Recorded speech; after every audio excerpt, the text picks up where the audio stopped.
Have you seen the light? Have you followed it?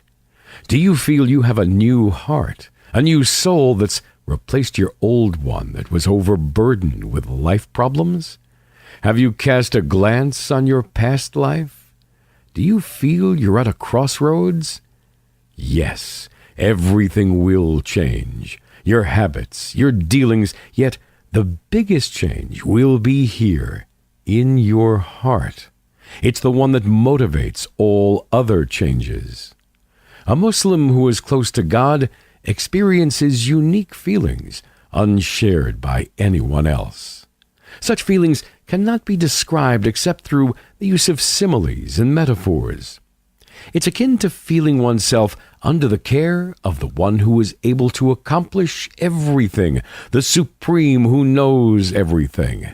So, what and whom do we fear?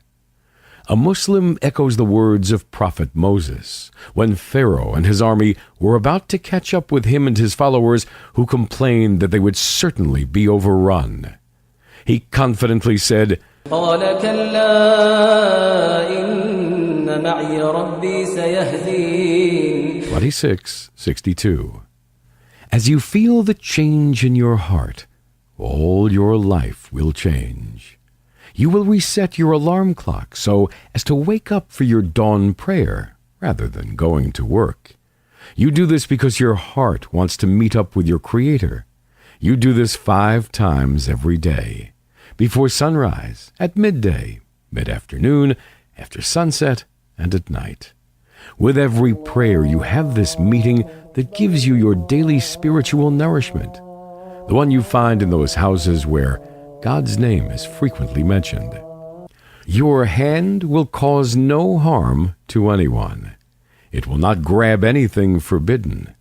It will only do what is good and beneficial. It'll deal kindly with an orphan, and it will give assistance to a poor person.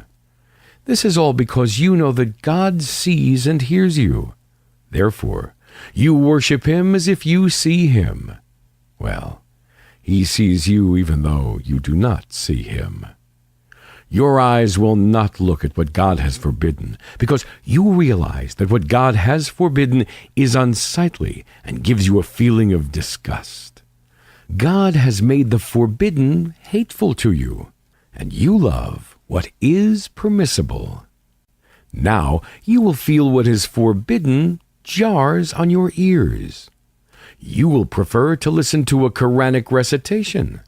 Your heart needs nourishment, and the best it has is God's words.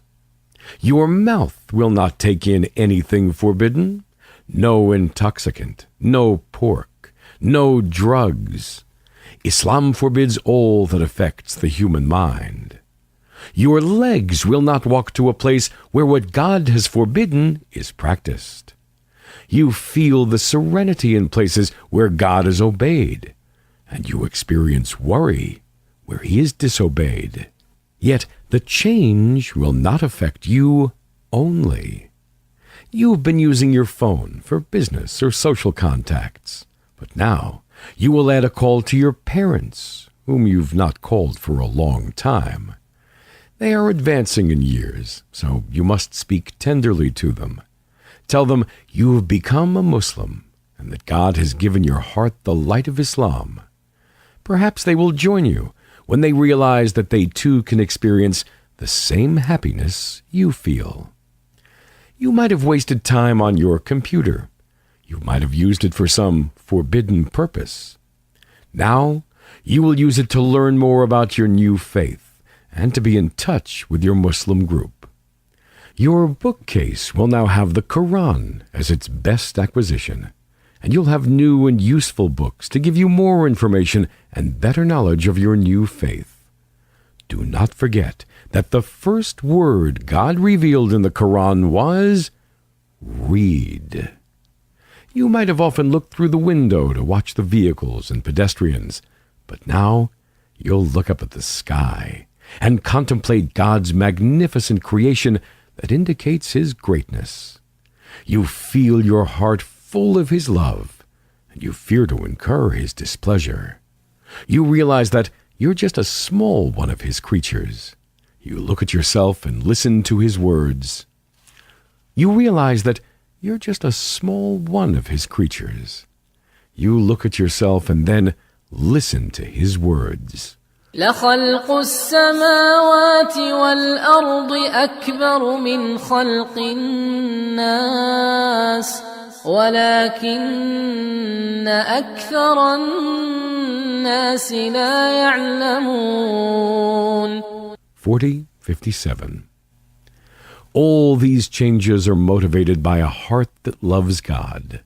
Therefore, start with setting your heart on the right course.